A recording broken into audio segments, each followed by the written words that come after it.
that wife? Do you need your friend around? No, that's not me. A man born and raised in Waukesha. He did his first hunting and fishing right here. Now he hunts the world and cooks it up deliciously, featured as the Midwestern host of The Fowl Life on the Outdoor Channel. Joel Clayfish was raised in the Shaw. A couple extra pounds never really hurt, 'cause a country boy is all I'll Good ever be. evening, Wisconsin. You're listening to 101 FM WAUK 540 AM The Shaw.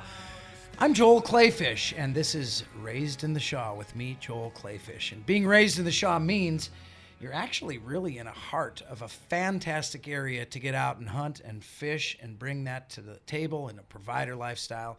I think in this busy world, especially post-COVID, one thing COVID really taught us is that time to ourselves is important. And now the world's getting back to normal, and now the world's fast-paced again. But one thing that we often forget is that getting into the woods or on a boat or rowing down a stream or kayaking or climbing a hill is something that you can do to put your mind at ease and escape all of the pressures of life. And not only is escaping the pressure of life something that is necessary, especially with all the stress in the world today, but it's something that will potentially provide for your family when you bring that game from the field to the table and all the different ways to prepare it. And, that's one of the main things that this show is about, and that's taking the game you harvest and making it not only palatable, but something you look forward to and something that's delicious on the dinner table. I'm so jacked because today we've got essentially one of Wisconsin's icons in the outdoor industry. And, I guarantee you he'll chuckle when I say that, but he really is one of the icons in Wisconsin's outdoor industry. And he came to it through public service.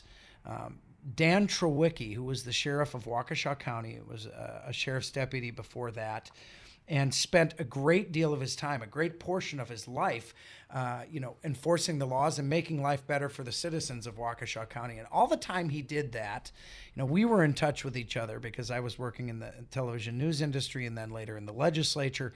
I became not only acquaintances with Dan, but friends with him.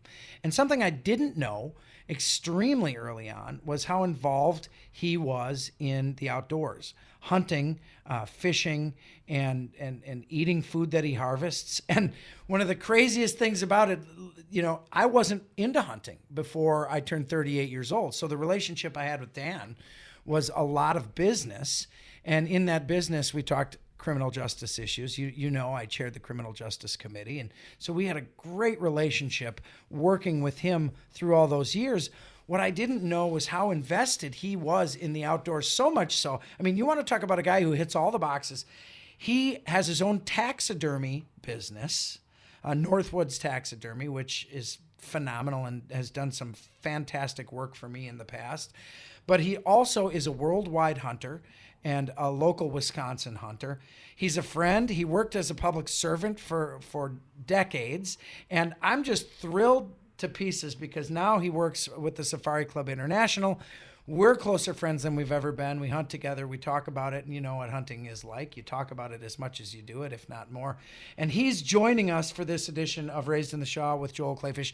Dan Trewicki, Wisconsin hunting, taxidermy, law enforcement icon. Thank you for being here. Well, Joel, it's really a joy to be here. The first thing I want to say is I think it's a bit of a stretch. Actually, it's an extremely big stretch to say that I'm an icon for sure. I might so. be an icon in my own mind at times, as my friends would tell me. But, our history goes back when I was on the job and you and Rebecca were young reporters, and I guess I was a young sheriff back then.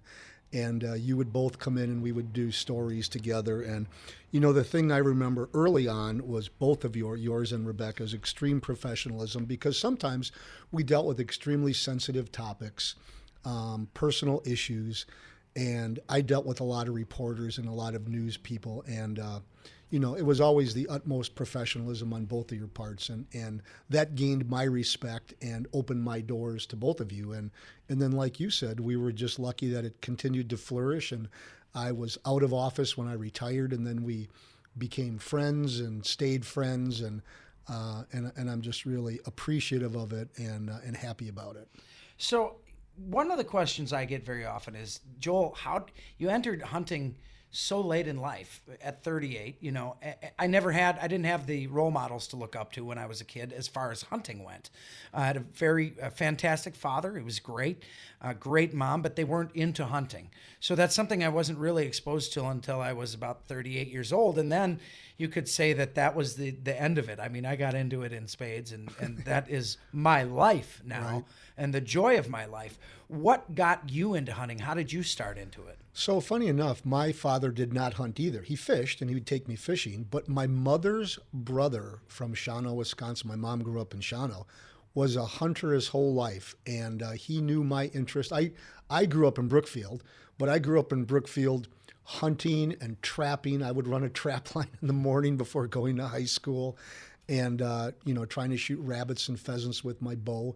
And then my Uncle Bob took me bow hunting for deer for the first time. You know, I had a Shakespeare and Nisida recurve bow. I was 12 years old, completely clueless, but it was like he put me on a deer trail and said, you sit here and I'll be back in a couple hours. And I just thought I was in like the Sudan or someplace. I was just the wildest, craziest, most exciting passion I could ever imagine. How old were you? I was 12, but I was hunting even before then, like around town. Brookfield was different back then, and and so that's how it really got started, the deer hunting thing, and then just sort of expanded from there. And there are a lot of people who are listening right now, and what I want you to take from this is the fact that it doesn't matter when you start. It doesn't matter exactly how you start, but if you're listening to the show, there's probably enough of an interest that you have, man, woman, or child. And, women are the fastest growing group of new hunters. Right. Women are the fastest growing group of new hunters.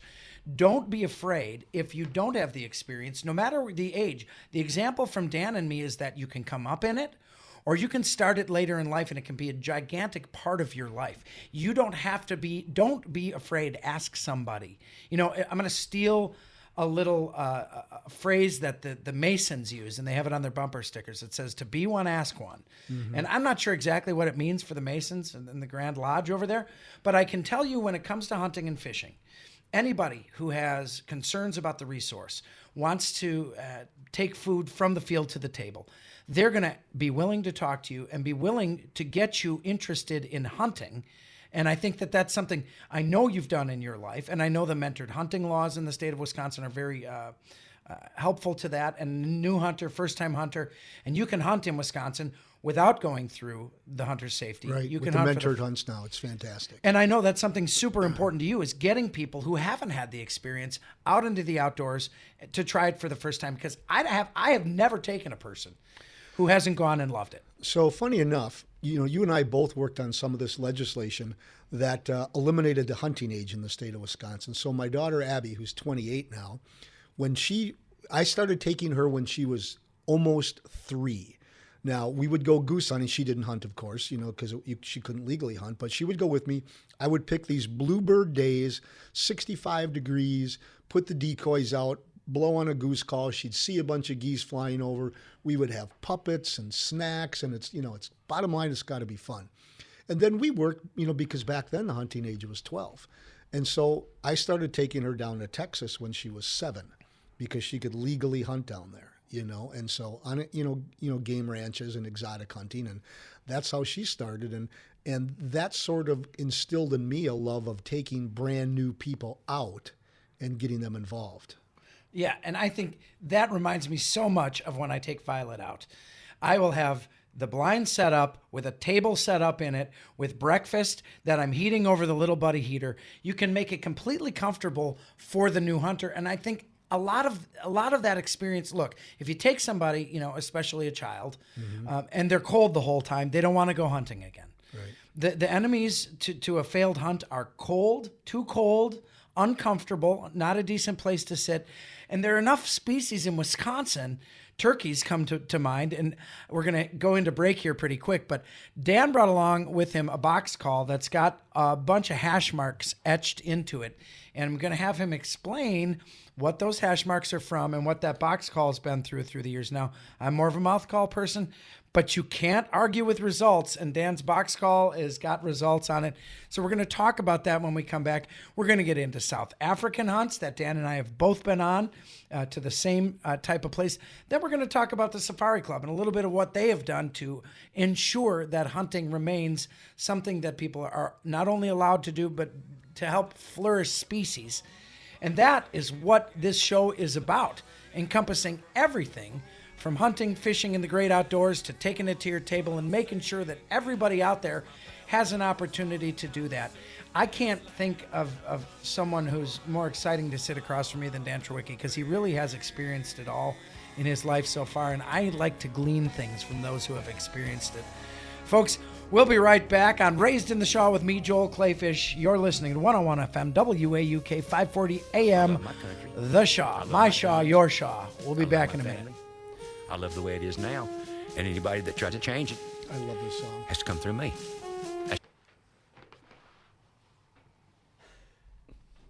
It's okay if I love this song is on. Yeah.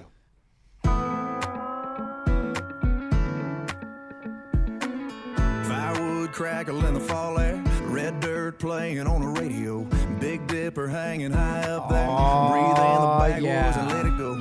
Little Chase Rice to bring us back from the break. And I have to tell you, I had the chance to meet Chase Rice when the Foul Life guys came into town. Chad Belding's friends with him, and Chase Rice came and hunted with us. You know, he's like a big country music star now. And I have to tell you, he was just the greatest guy. Wanted to talk hunting, and we had talked a little bit about alligator hunting. Right. And I was showing him some of the stuff I made out of alligator hide, because one of the things that's really cool to me is to be able to utilize everything from the kill, not only the meat, but the hides. And you do that in taxidermy, you do that in clothing.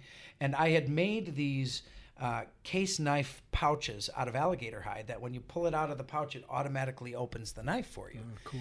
And Chase was like, man, that's really cool. He said, I do this bit on stage where I pop open a beer with a knife. Would it be cool to be able to open one with one hand? So I gave it to him. And he's like, well, what are you going to do? I said, well, I'm going to have my leather guy make me another one, you know? So I gave it to him, went to see the concert in Milwaukee, the Chase Rice concert, and he found me in the crowd and pointed up to me, gave me a thumbs up, and he had the knife case on his belt during the concert. So Awesome. I mean, you'll never realize the ways in which hunting, talking about hunting, and the products that come out of hunting and the food that comes out of hunting can tie people together, will you, Dan? No, not at all. And you know, you mentioned earlier how women are the greatest rise in hunters right now, and we're also seeing a rise in complete non-hunting people that appreciate.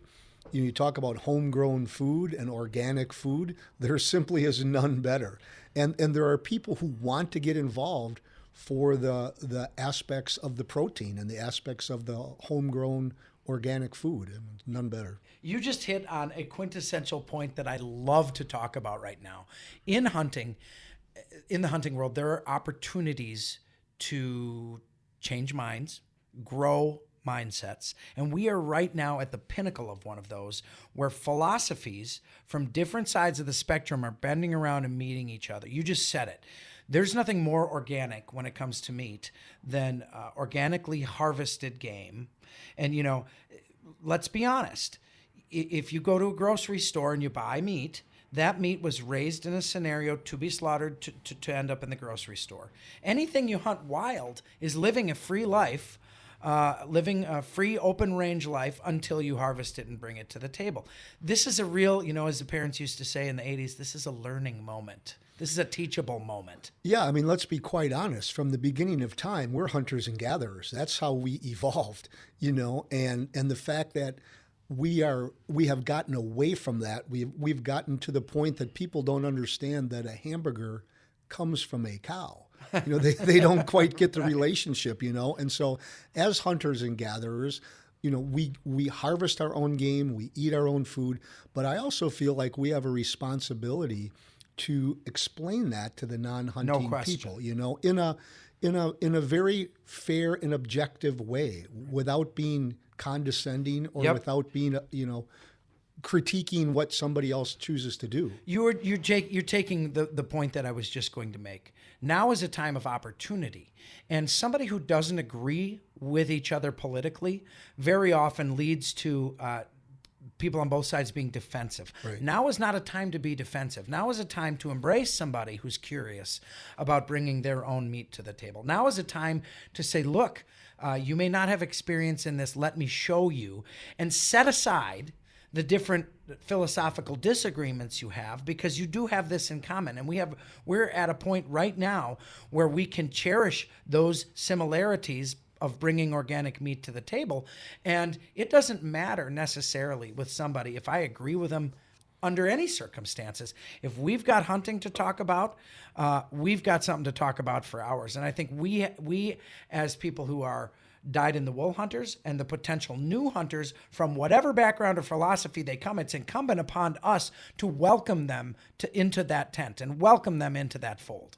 100%. And, and there is a flip side of that as well. It's like if somebody I meet or talk to is a non-hunter, if they're a vegetarian, if they're a vegan, I have absolutely no problem with that. I respect their rights, and I respect their thought process. But then I sometimes take it one step further and say, I don't have any problem whatsoever with what you do. Why do you have a problem with what I do? Because I'm making a conscious choice to harvest my own game and to supply my family with that. And so that's where I think that conversation and people coming together, be more respectful of each other's opinions and views. No question about it.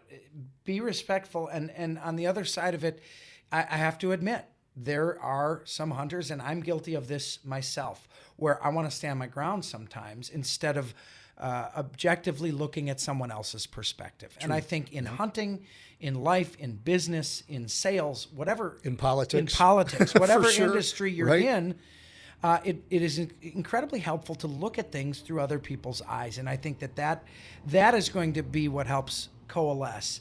Now, I'm going to change topics here because I know you've done a lot of hunting around the world, a lot, and some crazy scenarios in Siberian weather and everything else. But I think, is it fair to say one of your favorite things is turkey hunting right here in Wisconsin? 100%. I mean, there's just, when you're in the woods with a tom and he's gobbling in the woods with you and you can hear him coming, getting closer and closer gobbling, I mean, it's just the most exciting thing. And then to see it, you and I have seen it hundreds of times, but to see it through somebody else's eyes that's never heard it, or when a tom turkey is drumming when they're really close, and it's more of a vibration than an actual sound, and you'll say to the kid or the person next to you, like, do you hear that? And they're like, no, I don't hear it. And then it's like, did you hear that? And they're like, no. And then all of a sudden their senses click in and they hear what it is. Right. And when they're drumming, they are close. You just got to see them, It's like, it's like, if that doesn't get you excited, then if you don't know what drumming is, it's when they hit like those muscles to puff that fan up in the back as hard and as tight as they can, there's a vibrating sound. And I honestly don't know what that vibrating sound comes from, but it's like a... Yeah, it's like they call it spitting and drumming. It's like a... Yeah. And I think, obviously I've never been in the mind of a turkey, but, in the wild, the hen calls and the tom gobbles and the hen goes to the tom. And so you're trying to fool them and frustrate the tom and get him to come to you. And so he's gobbling as he's getting closer. Then he thinks, I'm close enough. I don't need to gobble anymore. Right. Well, that is a misconception.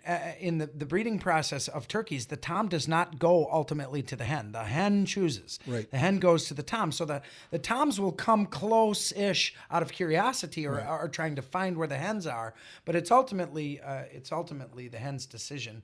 And so that plays into your decoy. That's the game chess too. game. That's the chess game of when do you move, when do you stay, when do you... And what have you got here with us? You brought in your box call with a bunch of hash marks on it. Yeah, so you asked me to bring this in, so it's got a story. So in 1994, I got this box call.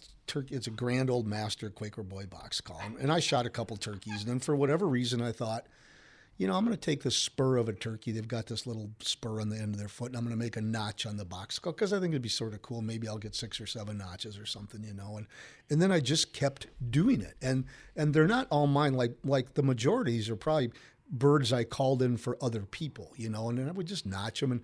And to this day, I would have people come up to me and say, remember we went turkey hunting? They'd be like, yeah, I'm number 77 or I'm number 83. They remember their numbers. So I actually counted this morning, and there's 116 notches on this call. That is a turkey that I didn't shoot them all, like I said, but birds we called in and got harvested, you know. So it's my favorite. Oh, that's just fantastic. Why don't you take us to the break with a few little clucks on that thing? Give me your favorite call while you're out there. Okay, well, you know, which is the hen saying, hey, come on over here, you know. And then when they get close, then we just sort of purr, you know, like a feeding purr. And then it's really nothing special. But Dang, I'll tell you what, though. Anybody can use a box call, but that's using a box call very well. When we come back, let's talk about the evolution of a hunter and get into some South Africa stuff. You're listening to Raised in the Shaw on 101 FM, WAUK 540 AM, The Shaw. I'm Joel Clayfish. We'll be right back.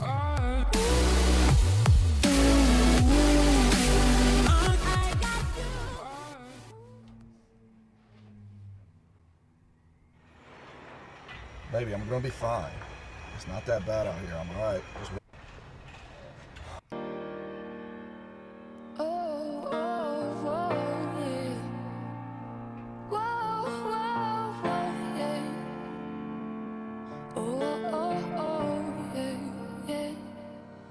Take off those heels, lay on my Welcome back bed, to Raised in the whisper Shaw dirty with me, secrets Joel while I'm Clayfish. You're pulling listening to on the 101 FM, WAUK 540 AM, The Shaw. And you know, I cannot ever help coming to the Shaw, being in the Shaw, and thinking about Jimmy's Grotto Panzeratas. Oh, those are so They're good. so- Oh my goodness, they are great. And you try to describe a Jimmy's Grotto Panzerata to somebody, and you try to describe it, and you just can't do it justice, and you can't get them to actually understand how delicious it is. There's something about that crust. Extra cheese and sausage. Man, Panzerata, extra cheese and sausage. I get They're the so works good. on them. And then there's like if you get pepperoni, there's that pep stack in there where they're all stacked together at the end, and you're trying to separate them and eat them, and grease is running down your face. I love them. Man, it's awesome.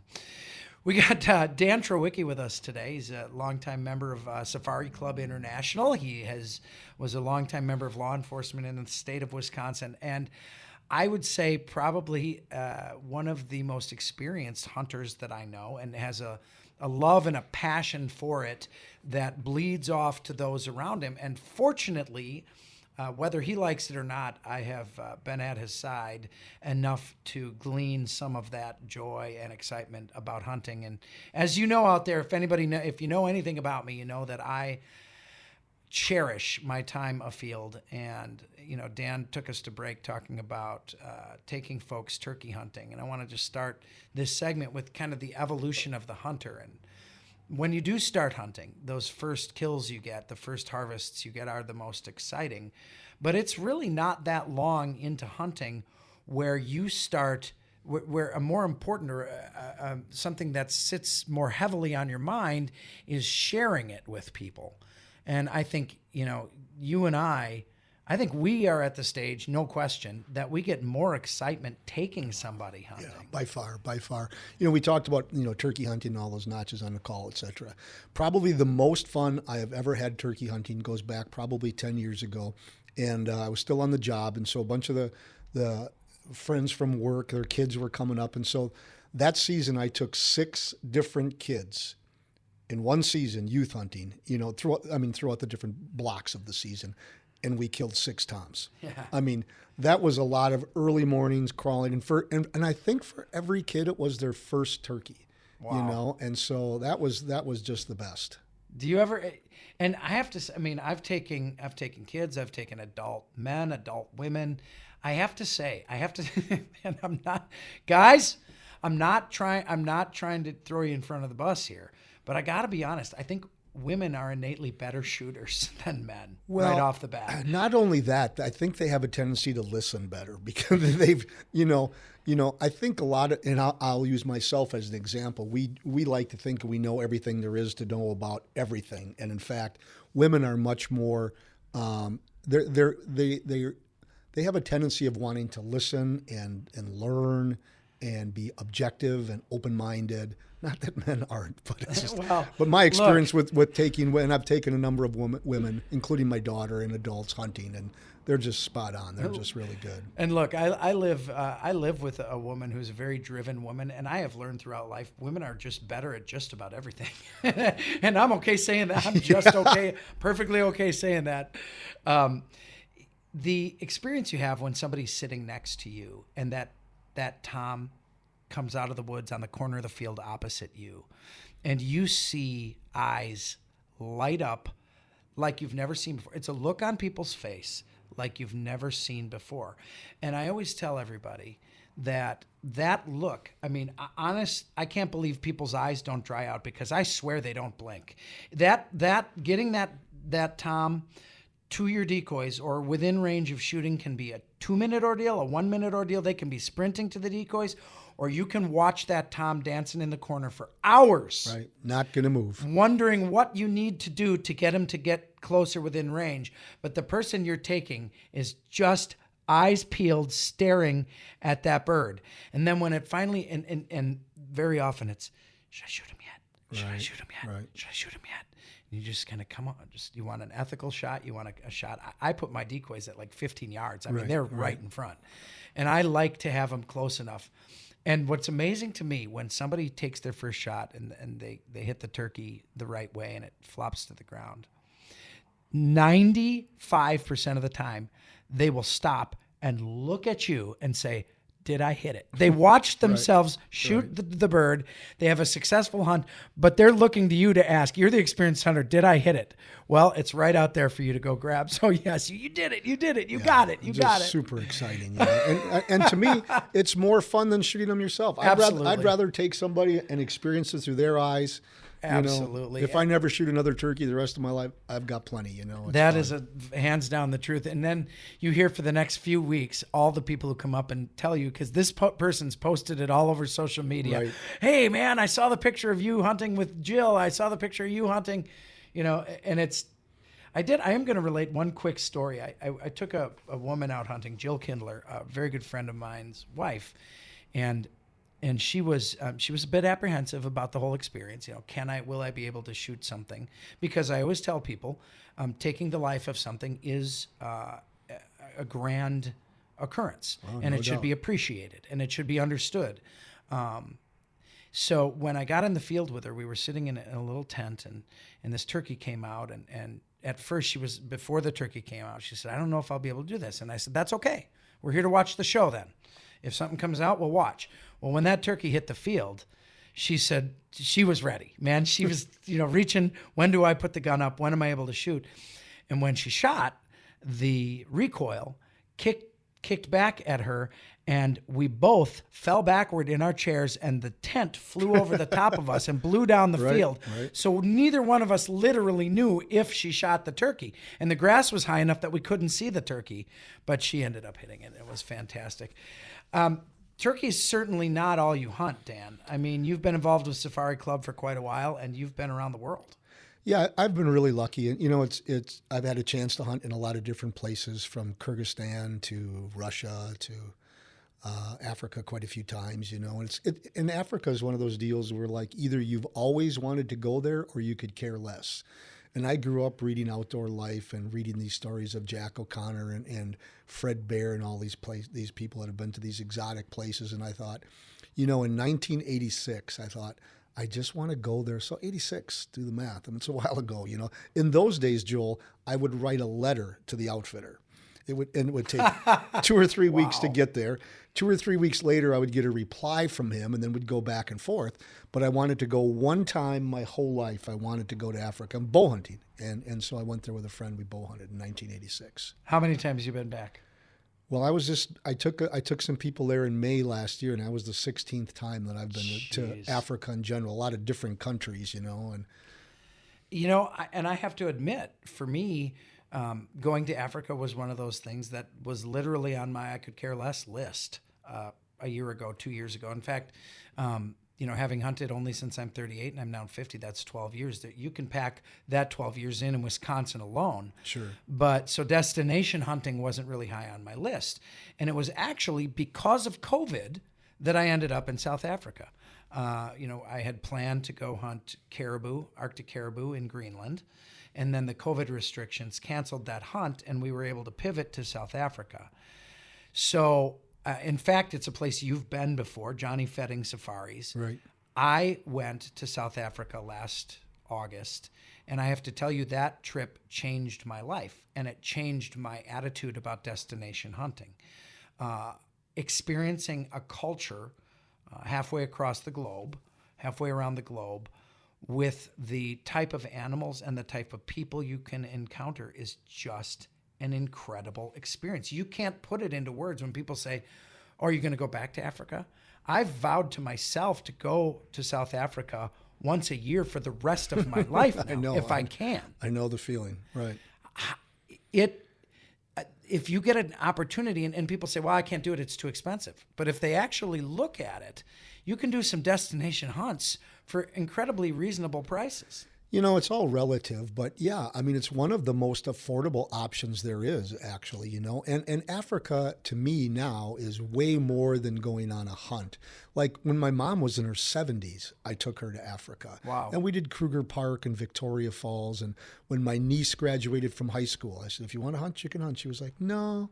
So we did touring and sightseeing and photo safaris, and took my nephew when he graduated from high school. He hunted a little bit. And so it's just an incredible world and incredible people. In some cases, has not changed in 200 years, some of these areas, and it's like going back in time, and it's just a life-changing experience for sure. You said it best. Yeah, it is life-changing. And I think that for me, in going from the United States, where we are a land of convenience, really, we really are blessed in this country to have the conveniences we have, and the groceries that we have, and the opportunities to buy gear that we have.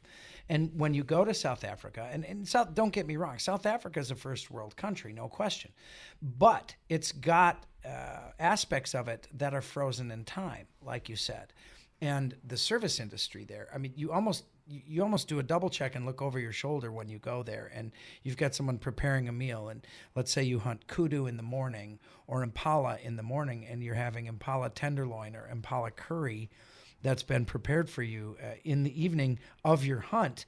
You are seeing firsthand every type of experience in life, from the old way of doing it to the modern way of doing it, and you get to experience, and that's what destination hunting has become to me, and that's why South Africa is such a big place in my heart, and it's just incredible to experience that, and it's very hard to describe. It is. It's the best of the best, and the people, you mentioned the hospitality, and people that are so concerned with every aspect of your trip and just want you to have a wonderful time, and the staff, everybody that's there, it's the best. Yeah, and so I'm going to give a shout out to Johnny Fetting Safaris, and Eric and Vuyo, our tracker and guide. They were just the kindest people who will be friends for the rest of my life, which is also important.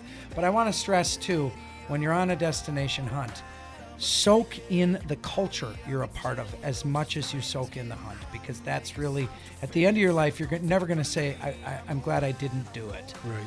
All right, that takes us to the end of another break. We'll be right back on Raised in the Shaw with Joel Clayfish on 101 FM WAUK, 540 AM, The Shaw. Kiss your body from the tip top all the way down to your feet.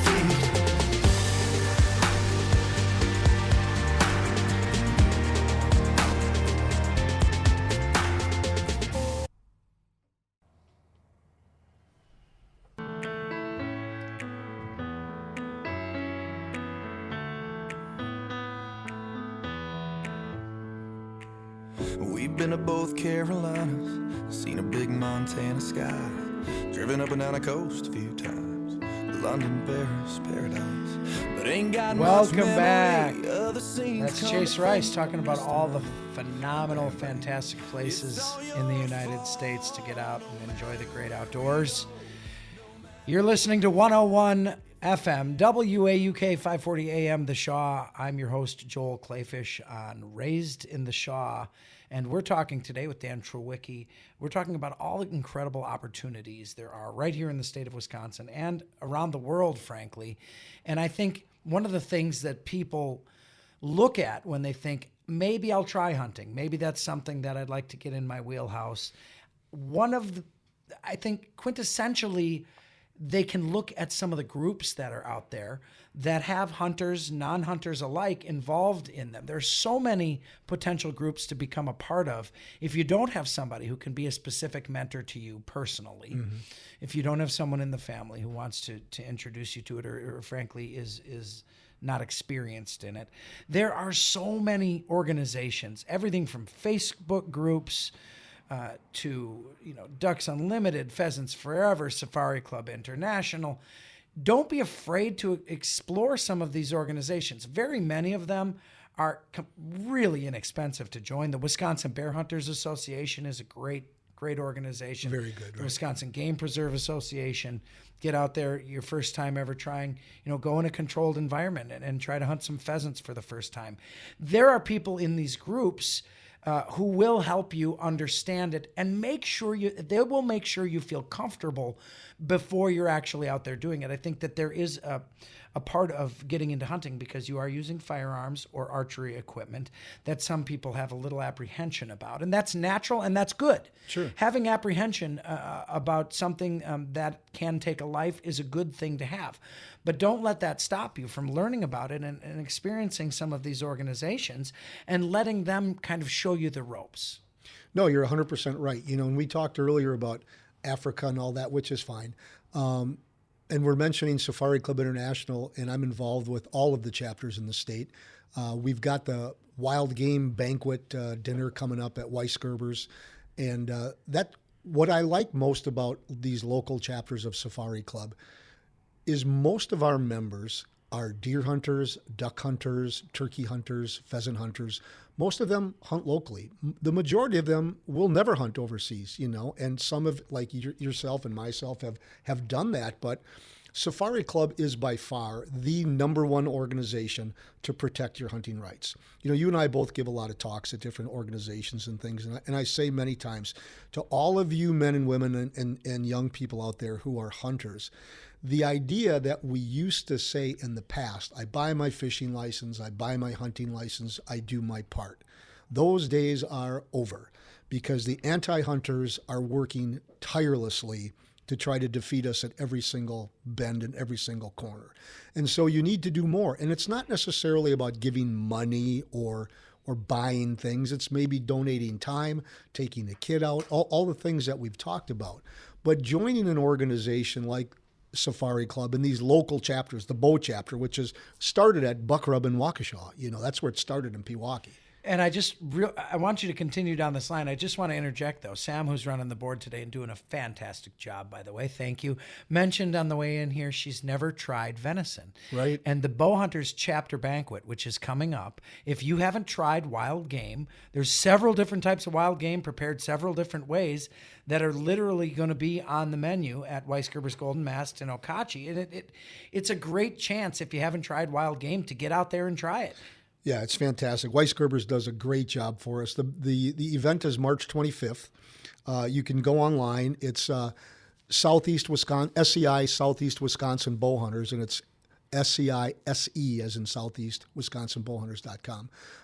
Or you can get a hold of either Joel or myself via Facebook or whatever, and we can get you there. Yeah, otherwise you can Google it. Yeah. If you Google it, it will show up. Yeah, Southeast Wisconsin Bowhunters. But it's a great opportunity. It's not actually a fundraiser for us, this particular event. It's just a way to reward our members, to thank our members, to bring in new members, and to encourage new people to get involved. We've got a very active board of directors. I'm on the board. I'm on the board of the Wisconsin chapter as well. And it's just a great opportunity to socialize. Weisgerber's does a great job. It's close by, right in Okauchee. The food is off the charts, and it's a really fun night.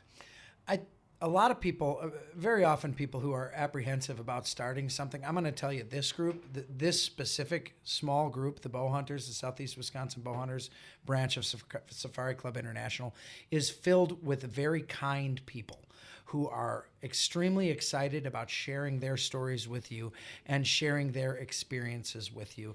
I know Greg Kazmierski over at Buck Rub is very involved, and Buck Rub Archery.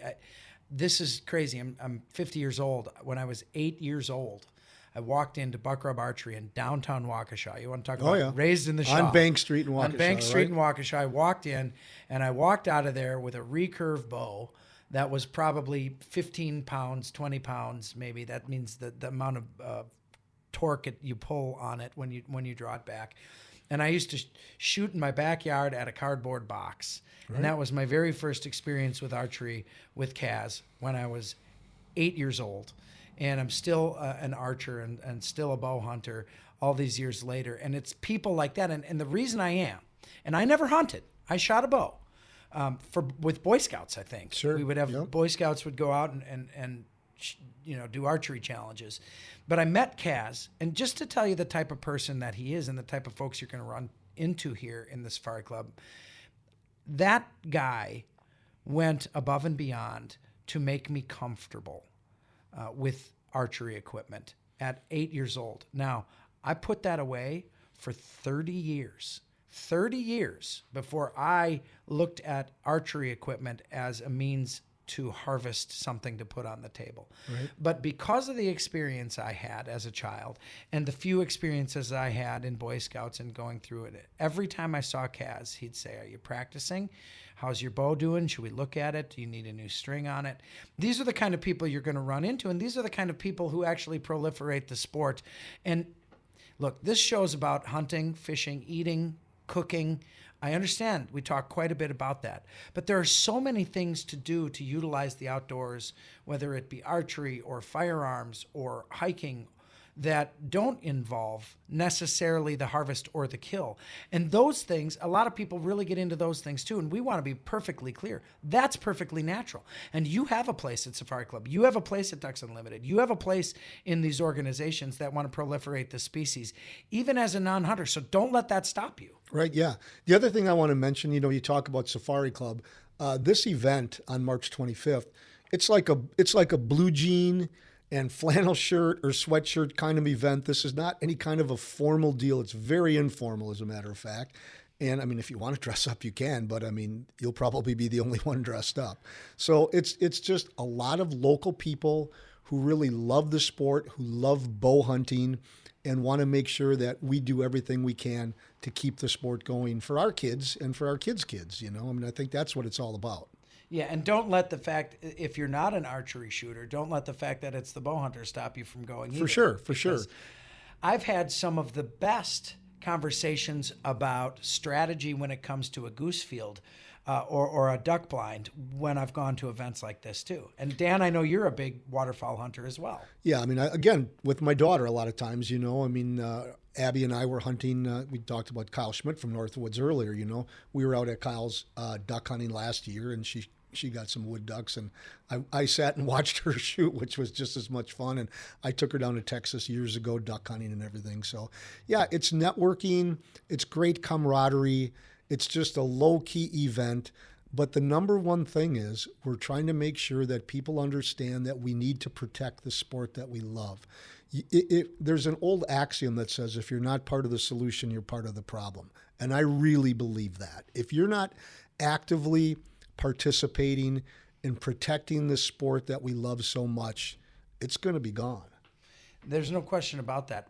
What do you think is the next step? What does the future hold in protecting not only the natural resources? I think very often people don't realize that if you're not hunting, you're not conserving. 100%.